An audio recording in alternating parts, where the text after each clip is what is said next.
ನಮಸ್ತೆ ಗೆಳೆಯರೆ. ನೋಡಿ, ಇಂದಿನ ದಿನವೇ ಶುಭ ದಿನವು, ಇಂದಿನ ವಾರ ಶುಭವಾರ, ಇಂದಿನ ಗಳಿಗೆ ಶುಭಗಳಿಗೆ.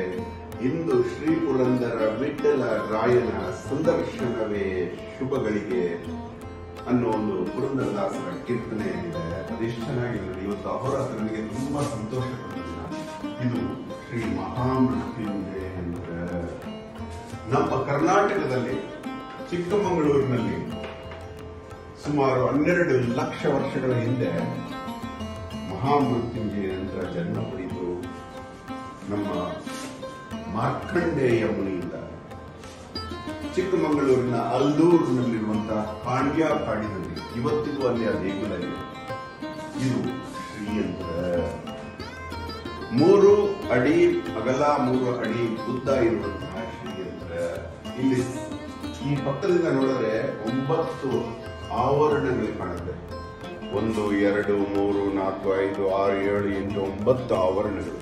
ನವಾವರಣ ಚಕ್ರ ಅಂತಾರೆ. ಈ ನವಾವರಣ ಚಕ್ರ ಇದೆ. ಇದರಲ್ಲಿ ಬಿಂದು, ತ್ರಿಕೋನ, ವಸುಕೋನ, ದಶಾರಯುಗ್ಮ, ಮನ್ವತ್ಸರ, ನಾಗದಳ ಹಾವಿನ ಹೆಡೆಯುತ್ತದೆ. ಷೋಡಶ ಪತ್ರಯುಕ್ತಂ ವೃತ್ತತ್ರಯಂಚ ಧರಣಿ ಸದನತ್ರಯಂಚ ಶ್ರೀಚಕ್ರ ರಾಜ ಉದಿತ ಪರದೇವತಾಯ.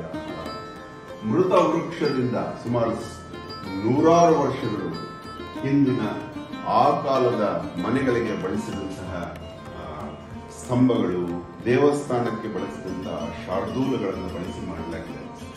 ಶ್ರೀ ಮಹಾಮೃತ್ಯುಂಜಯ. ಈ ನಕ್ಷತ್ರಾಕಾರದ ರಹಸ್ಯವನ್ನ ಒಂದು ದಿವಸ ನಿಮಗೆ ಬಿಡಿಸಿ ಹೇಳ್ತಾನೆ ಅಹೋರಾತ್ರ. ಅದನ್ನು ಕೇಳಲು ಇಬ್ಬರಲ್ಲೂ ಶ್ರದ್ಧೆ ಬೇಕಾಗಿದೆ. 4 ತ್ರಿಶೂಲಗಳಿಂದ ಶಿವನ ಶಿವಪುರಾಣದ ಅಳತೆಗಳಲ್ಲಿಯೇ ಮಾಡಲಾದಂತಹ ಈ 4 ತ್ರಿಶೂಲಗಳಿಂದ ಆವೃತವಾಗಿದೆ ಮಹಾಮೃತ್ಯುಂಜಯ ಯಂತ್ರ. ಇದಾದ ನಂತರ ಸ್ವಸ್ತಿಕ ಯಂತ್ರ 3 ಒಂದೇ ಅಳತೆಯಲ್ಲಿದೆ. 3 ಅಡಿ 3 ಅಡಿ.